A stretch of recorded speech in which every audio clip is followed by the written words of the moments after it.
ಶಾಸಕ ಎಆರ್ ಕೃಷ್ಣಮೂರ್ತಿಗೆ ಸಚಿವ ಸ್ಥಾನ ನೀಡುವಂತೆ ಕೊಳ್ಳೇಗಾಲ ಕ್ಷೇತ್ರದ ಕಾಂಗ್ರೆಸ್ ವೀರಶೈವ ಲಿಂಗಾಯತ ಮುಖಂಡರ ಆಗ್ರಹ.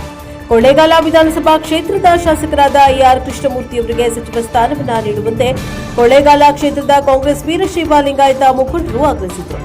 ನಗರದ ಜಿಲ್ಲಾ ಕಾರ್ಯನಿರತ ಪತ್ರಕರ್ತರ ಭವನದಲ್ಲಿ ಕರೆದಿದ್ದ ಪತ್ರಿಕಾಗೋಷ್ಠಿಯಲ್ಲಿ ಜಿಲ್ಲಾ ಕೆಡಿಪಿ ಸದಸ್ಯ ಬೂದಂಬಳ್ಳಿ ಶಂಕರ ಮಾತನಾಡಿ, ಕೊಳ್ಳೇಗಾಲ ವಿಧಾನಸಭಾ ಕ್ಷೇತ್ರದ ಶಾಸಕರಾದ ಎಆರ್ ಕೃಷ್ಣಮೂರ್ತಿ ಅವರಿಗೆ ಮುಂದಿನ ಮುಖ್ಯಮಂತ್ರಿ ಡಿಕೆ ಶಿವಕುಮಾರ್ ಅವರ ನೇತೃತ್ವದ ಸಚಿವ ಸಂಪುಟದಲ್ಲಿ ಕೊಳ್ಳೇಗಾಲ ಕ್ಷೇತ್ರದ ಜನಪ್ರಿಯ ಶಾಸಕರು ನಮ್ಮೆಲ್ಲರ ನೆಚ್ಚಿನ ನಾಯಕರಾದ ಎಆರ್ ಕೃಷ್ಣಮೂರ್ತಿ ಅವರಿಗೆ ಸಚಿವ ಸ್ಥಾನ ನೀಡಬೇಕು ಎಂದು ರಾಜ್ಯ ಸರ್ಕಾರ ಕಾಂಗ್ರೆಸ್ ಪಕ್ಷದ ವರಿಷ್ಠರನ್ನ ಒತ್ತಾಯಿಸಿದರು.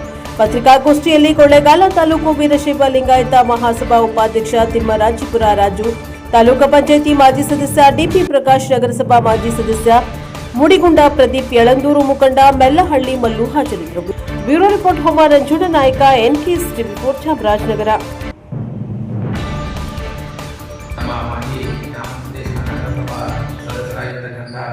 ಮುಡಿಗುಂಡ ಪ್ರದೀಪ್ ಅವರು ಹಾಗೂ ನಮ್ಮ ಗ್ರಾಮ ಪಂಚಾಯತ್ ಅಧ್ಯಕ್ಷರು ಹಾಗೂ ಕೊಳ್ಳೇಗಾಲ ಭಾಗದ ವೀರಶೈವ ಲಿಂಗಾಯತ ಮುಖಂಡರಾಗಿರ್ತಕ್ಕಂಥ ತಿಮ್ಮರಾಜಿಪುರ ರಾಜೂರವರು, ಮಾಜಿ ತಾಲೂಕು ಪಂಚಾಯತ್ ಗೌರವಾನ್ವಿತ ಸದಸ್ಯರಾಗಿರ್ತಕ್ಕಂಥ ಡಿಪಿ ಪ್ರಕಾಶ್ ಅವರು ಸಂತೆಪಡೆ ಭಾಗದಿಂದ, ಹಾಗೂ ನಮ್ಮ ಯಳಂದೂರು ಭಾಗದಿಂದ ಮಲ್ಲೂರವರು, ಎಲ್ಲರಿಗೂ ಕೂಡ ನನ್ನ ಜೊತೆ ಬಂದಿರತಕ್ಕಂಥ ಎಲ್ಲರಿಗೂ ಕೂಡ ಸ್ವಾಗತವನ್ನು ಬಯಸ್ತಾ, ನಾನು ಇವತ್ತು ನಿಮ್ಮ ಪತ್ರಿಕಾಗೋಷ್ಠಿಯನ್ನು ಕರೆದಿರ್ತಕ್ಕಂತಹ ಉದ್ದೇಶ, ಒಬ್ಬ ಜಿಲ್ಲೆಯ ಪ್ರಗತಿ ಪರಿಶೀಲನಾ ಸಮಿತಿಯ ಸದಸ್ಯನಾಗಿ ನಾನು ಇವತ್ತು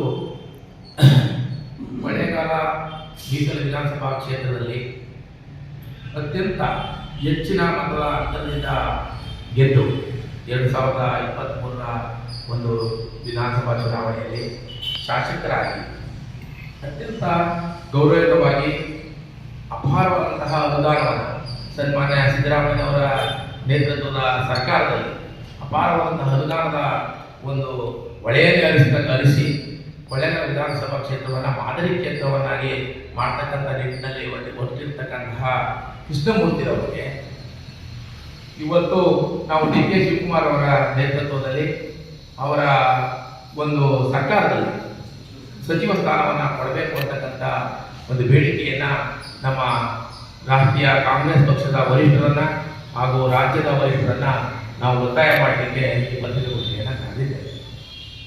ಹಾಗೂ ಈ ಒಂದು ಇವರಿಗೆ ಯಾಕಪ್ಪ ಅವರು ಮಾಡಿರ್ತಕ್ಕಂಥದ್ದು, ಇವರು 1994ರಲ್ಲಿ ಮತ್ತೆ 99ರ ಚುನಾವಣೆಯಲ್ಲಿ ಸತತವಾಗಿ 2 ಚುನಾವಣೆಯಲ್ಲಿ ಜಯಗಳಿಸಿ 2004ರ ಚುನಾವಣೆಯಲ್ಲಿ ಕೇವಲ 1 ಮತದ ಅಂತರದಿಂದ ಪರಾಭವಗೊಂಡರೂ ಕೂಡ ಆ ನಡುವಿನ 19 ವರ್ಷದ ಅವಧಿಯಲ್ಲಿ ಹಲವಾರು ಏಳುಬೀಳು ಕಂಡರೂ ಕೂಡ ಯಾವತ್ತೂ ಕೂಡ ಸಿದ್ಧಾಂತದಲ್ಲಿ ರಾಜಿ ಆಗಿಲ್ಲ. ಅವರು ಯಾವತ್ತೂ ಕೂಡ ಏಳುಬೀಳು ಕಂಡರೂ ಕೂಡ ಸಿದ್ಧಾಂತದಲ್ಲಿ ರಾಜಿ ಆಗದೆ ತಮ್ಮದೇ ಆದಂತಹ ಮೌಲ್ಯವನ್ನು, ತಮ್ಮದೇ ಆದಂತಹ ಘನತೆಯನ್ನು ಉಳಿಸಿಕೊಂಡು ಶುದ್ಧಾಸ್ತರಾಗಿ ಒಂದು ಹಲವಾರು ಜನಪರ ಕೆಲಸಗಳನ್ನು ಅವರು ನಿರ್ವಹಣೆ ಮಾಡಿಕೊಂಡು ಬಂದಿರ್ತಾರೆ. ಅವರು ಎಲ್ಲ ವರ್ಗದವರನ್ನು, ಎಲ್ಲ ಸಮಾಜದ ವರ್ಗದವರನ್ನ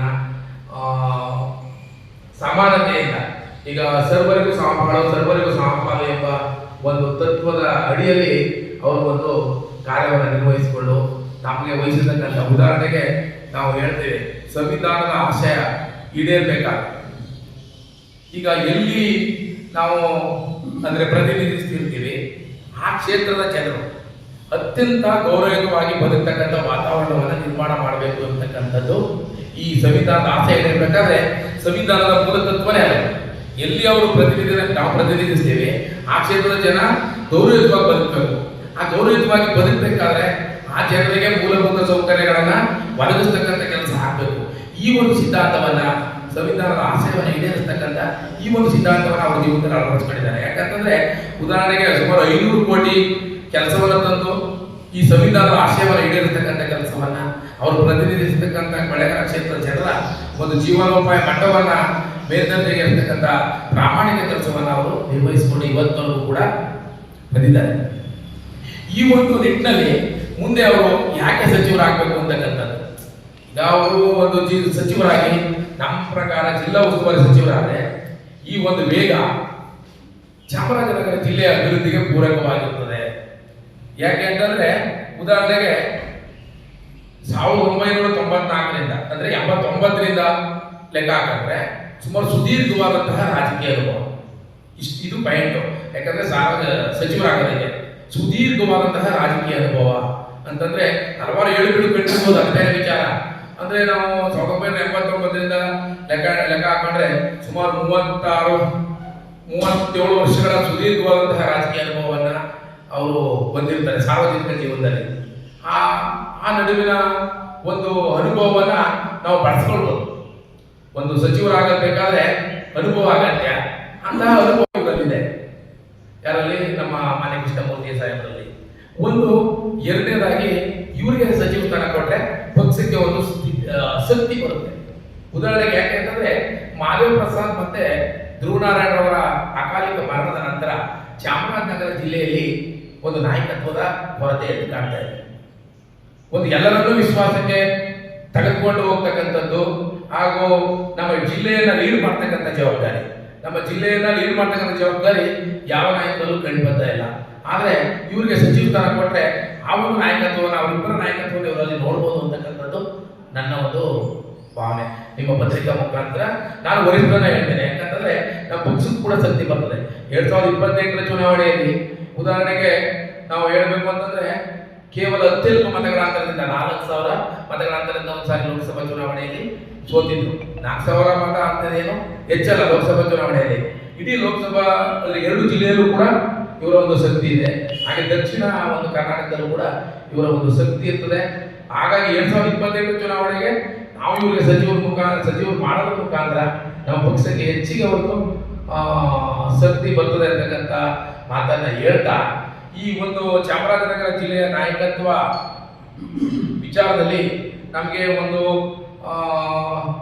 ತಂದೆಯ ಒಂದು ಪರಂಪರೆ ಏನಿದೆ ಅಂದ್ರೆ ಯಾವುದೇ ವ್ಯಕ್ತಿಗೆ ಹಿನ್ನೆಲೆ ಮುಖ್ಯ ಆಗ್ತದೆ. ಯಾವುದೇ ವ್ಯಕ್ತಿ ನಾವು ಯಾವ ರೀತಿ ನಡ್ಕೋತೀವಿ ಅಂತಕ್ಕಂಥದ್ದು ಅವರ ಕುಟುಂಬದ ಹಿನ್ನೆಲೆ ಮುಖ್ಯ ಆಗ್ತದೆ. ಯಾಕೆ ಒಳ್ಳೆ ಕುಟುಂಬದ ಹಿನ್ನೆಲೆಯಿಂದ ಬಾಂಧವರು ಈಗಾಗಲೇ ಹೇಳಿದ ರೀತಿ ಆ ರೀತಿ ಒಂದು ವಿಚಾರಧಾರೆಗಳನ್ನು ನಾವು ಹೇಳಬೇಕು.